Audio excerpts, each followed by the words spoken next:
Welcome to a slightly windy morning. I'm perched on a sort of rocky area on the outskirts of the port at Villajoyosa, and my intention this morning is to do a shot that I've actually seen done quite a few times, and it's one of those ones I kind of want to tick off my list. Photograph this, which is Breakwater Head. What we've got here is the outer marker for the entrance to the marina, which is just there, and then leading out to it we've got this partially submerged breakwater.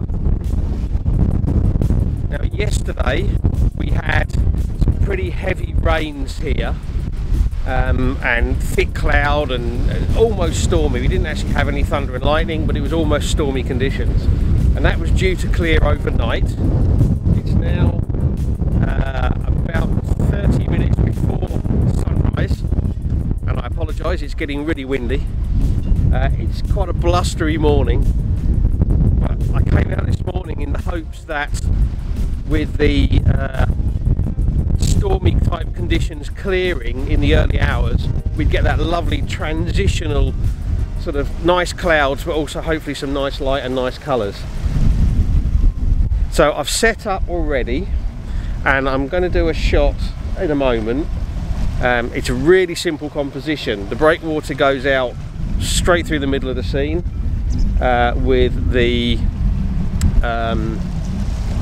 sort of little island with the little marker light on it pretty much in the middle, focusing on the little lighthouse, shooting in bulb mode, f11 and 1 minute, and we'll just see what that comes out like.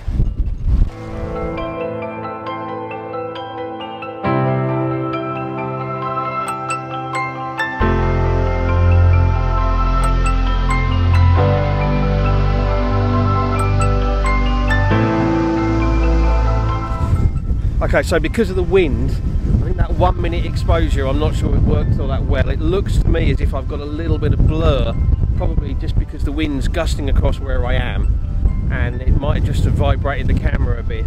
So I'm going to wait a little bit until the light gets a bit stronger and I can bring that exposure time down. The wind muff on my video micro has blown off and disappeared somewhere out to sea. Okay, so just jumping in from the future to let you know what actually happened there.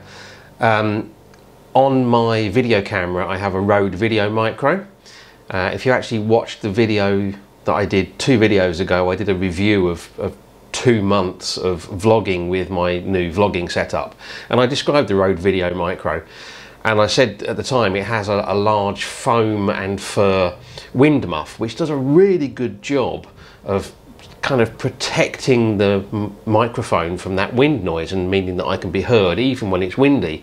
Although, as you may have noticed, on that particular morning the wind was so strong it was a problem even with that wind muff on. And what I was actually doing was kind of turning to try to protect the microphone from the wind, so trying to get my body between the wind and the microphone. And as I turned, obviously the wind muff must have just caught the wind in the wrong direction, and the next thing was it was gone. And I just saw it disappearing out across the sea.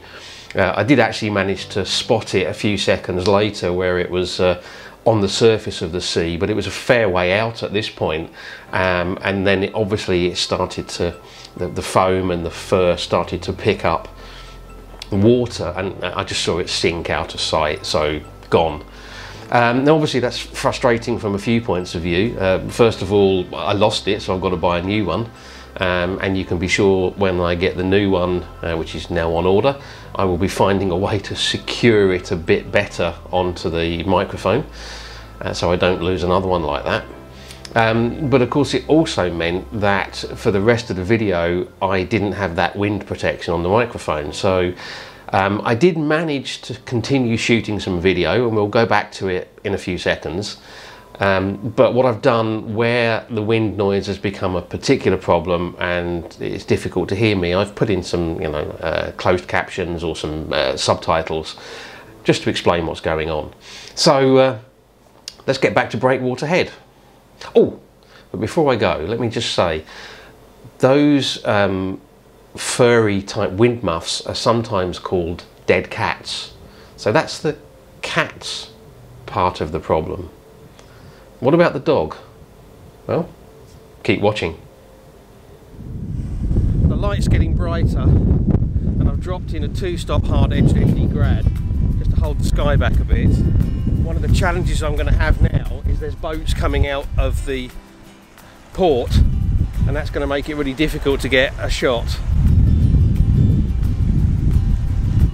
But I'm going to hang on, I'm just going to keep taking shots as and when circumstances allow.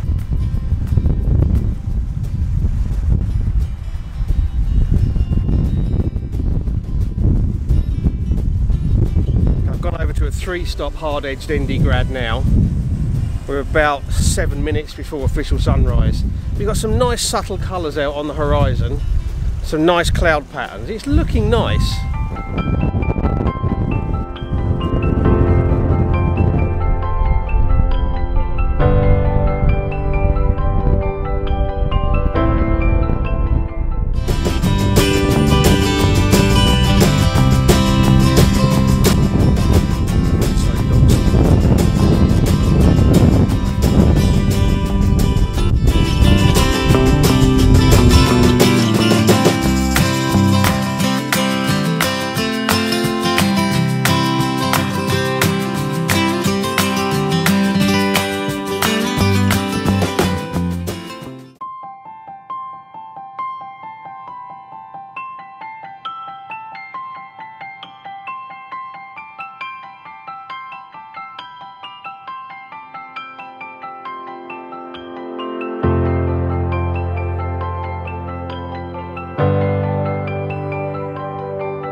Okay, so we're well past sunrise now, about 10 minutes past sunrise.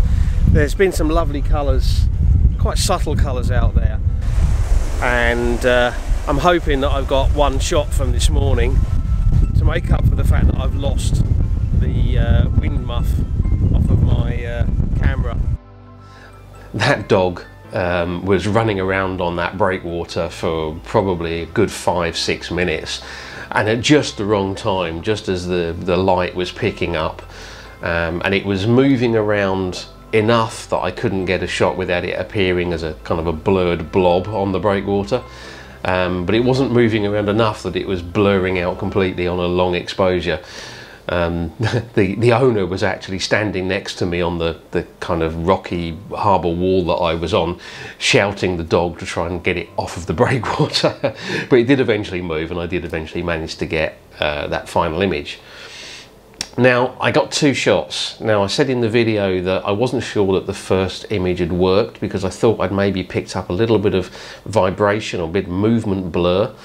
But when I looked at it in Lightroom and in Photoshop, it's actually pretty sharp.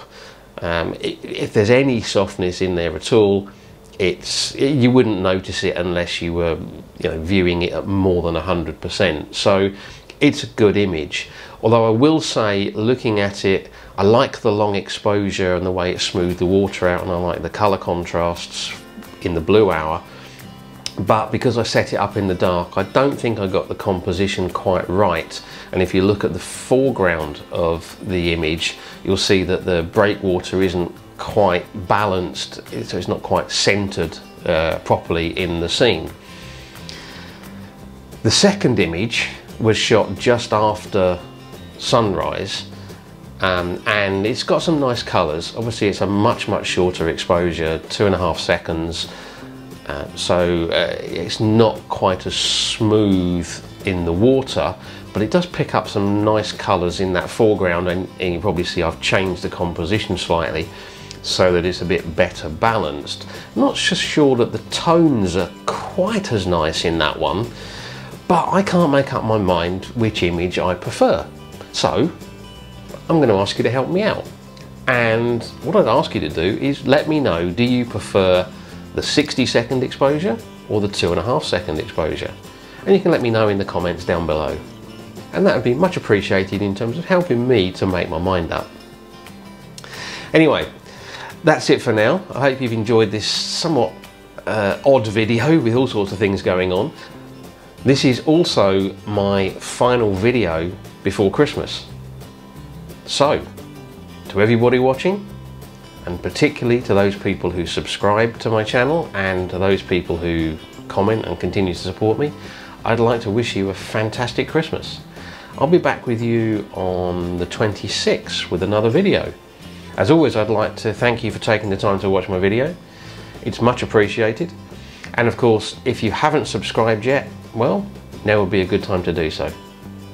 Likes and shares are always appreciated, and I love to hear from you, so comments down below. In particular, don't forget, which image did you prefer? The 60-second exposure or the 2.5-second exposure? And that's it. I'm going to wrap things up now. Thank you very much for watching, and until the next video, bye.